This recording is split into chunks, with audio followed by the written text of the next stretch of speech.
Hi, Virgo rising sign. Welcome back to my channel. Let's talk about the last 4 days of the month from the 27th to the 31st of May.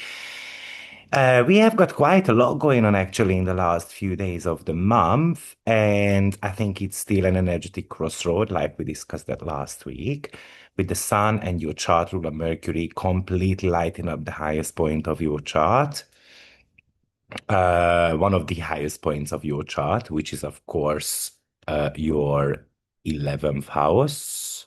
Sorry, 10th house. Let me just change it in the meantime because I was on Leo. So you are in the spotlight, but with that visibility comes a bit of a test as well. The test of your boundaries, your resources, your long-term ultimate security. I think you are the master architect of details and strategies and daily operations, but lately you have likely felt a bit of a tension between your public status and your private arrangements, even your finances or deep emotional contracts.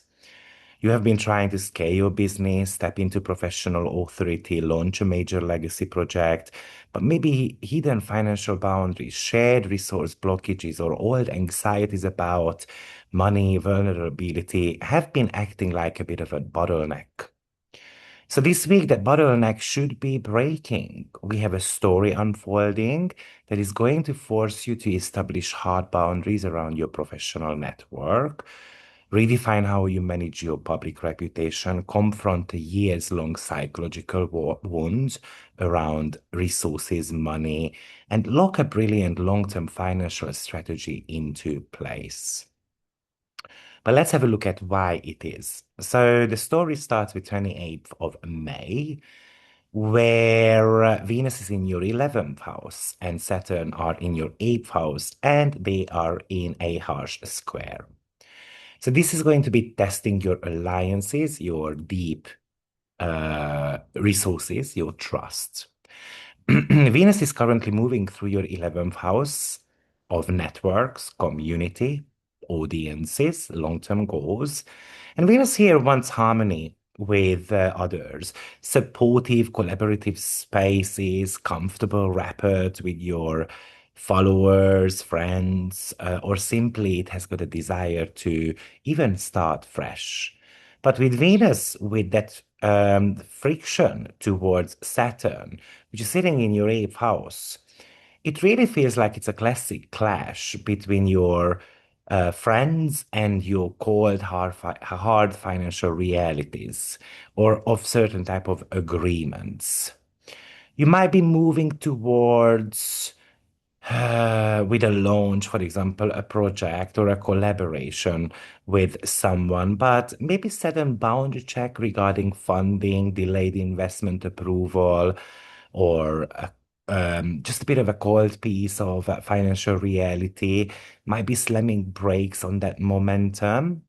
Or you have got some unexpected tax obligation or contract detail might require your immediate serious attention as well. Now, Saturn in your eighth house acts as a strict financial and psychological auditor. It forces you to look at the unvarnished truth. Like, are you relying too heavily on uh, groups and friends or social alignments without locking down the legally binding serious financial part of things? Maybe you are experiencing a bit of a contract delay or a temporary financial hold, but don't panic. Um, don't try to bypass the system that never works with Saturn. But this is Saturn telling you to audit the fine print, protect your deep resources, understand that true professional safety requires agreements, financial agreements. This could, of course, talk to you about certain type of clashes regarding money, for example, with friends as well. This could talk to you about someone who wants to borrow money from you, or you need to borrow money from them. But Saturn, in that case, often says no. So if someone asks you to lend them money, Saturn might say, no, I'm a little bit tight. and so forth. This could even kind of like indicate self-worth issues as well. Like, I'm not good enough because I got a no from someone. You have to be really talking the right language to your subconscious mind. And also, maybe this is, for example, a group event that you are getting invited to, and you're going to have to look at whether you have got the finances for it. Now, Ceres enters your 10th house. So Saturn forces you to tighten up your finances a little bit. And then the cosmos kind of hands you a tool to show the world how talented you are. Ceres moving into your 10th house, which is about you are going to be nurturing your career. You are going to be focusing on growth. Now, Ceres spent almost 4 months in the sign of Taurus, your ninth house. So hopefully you were preparing, you were studying, you were kind of like nurturing your mind by being surrounded with the right people. And then now, or maybe you were actually focusing on certain type of legalities as well, or you were focusing on the bigger picture. But now the way you feed your sense of security is changing. You are focusing on visibility. Maybe you are looking at diversity when it comes to career offers. Or you decide that in order for me to be successful, I need to be nurturing the language that I use. So I have to be more visible by speaking to the client, speaking to the boss, speaking to my audience, and so forth. So it feels like that you are going to be somehow trying to increase your public image, your vocational goals. Staying hidden behind a safe desk or a kind of a theoretical wall is going to be frustrating. So it's about you presenting your knowledge. So if you're a content creator, this is super good to record those videos, update your professional portfolio, pitching yourself for media appearances and all this type of stuff. Um,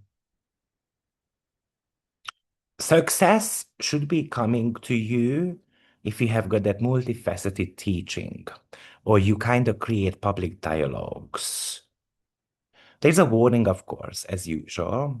We can get a bit scattered when it comes to sharing professional messages with others. So watch out because it's very easy to want to launch five different things at the same time, right? So then you become scattered. Now, on the same day, 29th, Chiron actually um, hits 29 degree of Aries, a critical degree. This is a finish line for Chiron, well, the first finish line. Chiron is the wounded healer, and it's sitting in your eighth house, the house of investments, money, psychological baggages, and psychological transformation. Now, Chiron has been here since 2018, and most likely it kind of made your life a little bit intense, expose every single wound you carry around trust, vulnerability, financial dependency, even power dynamics in close partnerships. It has potentially brought up pain regarding financial betrayals or times where you felt completely out of control when combining your resources and energy with someone else. And now Chiron is pressurizing. It's a final exam there. It's a psychological exam. Are we ready to leave this behind? And therefore, in the next 3, 4 weeks, you are likely to face a situation today that perfectly echoes those financial, emotional trauma involving agreements, unfortunately. A financial obligation, a partner, a contract might trigger a familiar fear of being controlled, left empty-handed, being exposed, and so forth. Hopefully your reaction is going to be different than in the past. In the past, you might have reacted with hyper independence or like defensive anger. But the medicine of Chiron here is, yes, I'm going to become calm. I'm going to be aware of my assets. I'm aware of my own power. I look at these dynamics and I realize that I no longer need to fight for control. I'm going to do things on my own terms. And if we do so, this should be leading to a massive breakthrough. Now, on the 29th, Hera, oh, I'm moving hours here and not days. On the 29th, still, Hera enters Virgo, which is your first house. And Hera is the asteroid of commitment. So it is about you are getting committed. You are kind of coming back to who you are. You are no longer interested in making commitments that require you to minimize your own standards or overcompromise your daily lifestyle. This is about you optimizing your personal boundaries, fine-tune your schedule, taking care of your physical body as well. Uh, so committing to your own wellness, to your professional vision, to the rebranding of the self, really. And then on the 30th, Circe enters Leo, which is your 12th house. And Circe represents magnetism and persuasion. So moving into your 12th house, your magic becomes deeply intuitive, spiritual. So if you are preparing a book, designing something, or even creating certain type of projects behind the scenes, this is the ability to channel that magnetic ideas.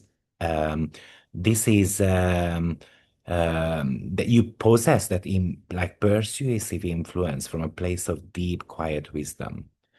This is about you can get really attracted to spirituality as well. And also you can be super persuaded by your inner demons also. So you have to be very careful with that. Now, on the 31st, Mercury is out of bounds still and making a sextile to Chiron. And Mercury is your chart ruler. It is flying completely out of the radar, really, in your 10th house. So this is you having so many new ideas when it comes to job. Maybe you actually decided to leave the job behind. Maybe that's actually the breakthrough, the healing breakthrough for you. Maybe you My internet got cut off, but I'm not gonna re-record the video, so I'm just gonna repeat. Let me share the screen. Sorry if there is gonna be a bit of a double sentences, but I was talking to you about Mercury being out of bound in your 10th house and making a sextile to Chiron.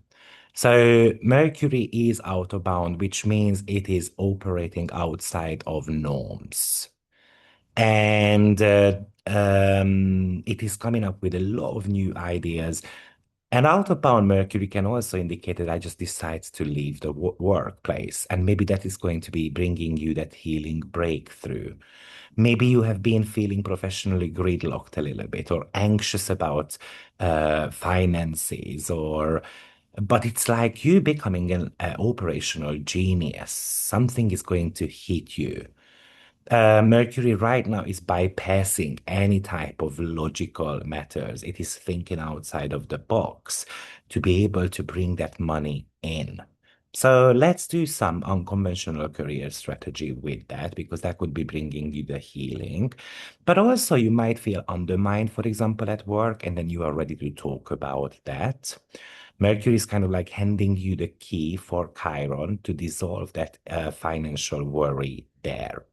Simultaneously, the Sun in your 10th house making a sextile to Pallas and the trine to Juno as well at the same time. So you suddenly start spotting a pattern, what success actually means, and what type of collaborations you have to be doing, how to make money. You are making an independent financial decision, or you are looking investments or certain type of business deals into place. With that Sun and Juno trine, this is about you potentially committing to a work system, hiring an assistant, or you are kind of motivating team members to kind of step up a little bit. Maybe you are ready to align with a new plan. You are ready to execute something at work. So it's a brilliant green light for professional operations, building a sustainable legacy. And the last but not least, Mercury is going to be entering the 11th house, which is Cancer. I'm going to be making a separate video about that, so I'm just going to really give you a short summary here. But you have been focusing on managing businesses and corporate strategies and potentially connecting even with peers. But now you might be ready to connect with your community. You are ready to kind of reconnect with friends as well. Of course, you came up with a lot of strategy before, and maybe you are now ready to share it through heartfelt, relatable communications with your inner circle or a bigger audience as well. At the same time, Mercury is still very hyperactive, but it gets cooled down a little bit in Cancer. So you're gonna have to be able to a little bit calm your energy level as well. But that Mercury says that the career success is gonna be coming from sociability. So it really feels like this week there is a lot of internal as well as external work happening. You are auditing your contracts, you're reclaiming your personal power, you are building a blueprint for your career growth. So if you do so, this should be a great week. Thank you so much for watching. Share your breakthroughs and insights in the comments below. And don't forget to hit the like and the subscribe button. And I will see you in my very next forecast. Take care. Bye bye.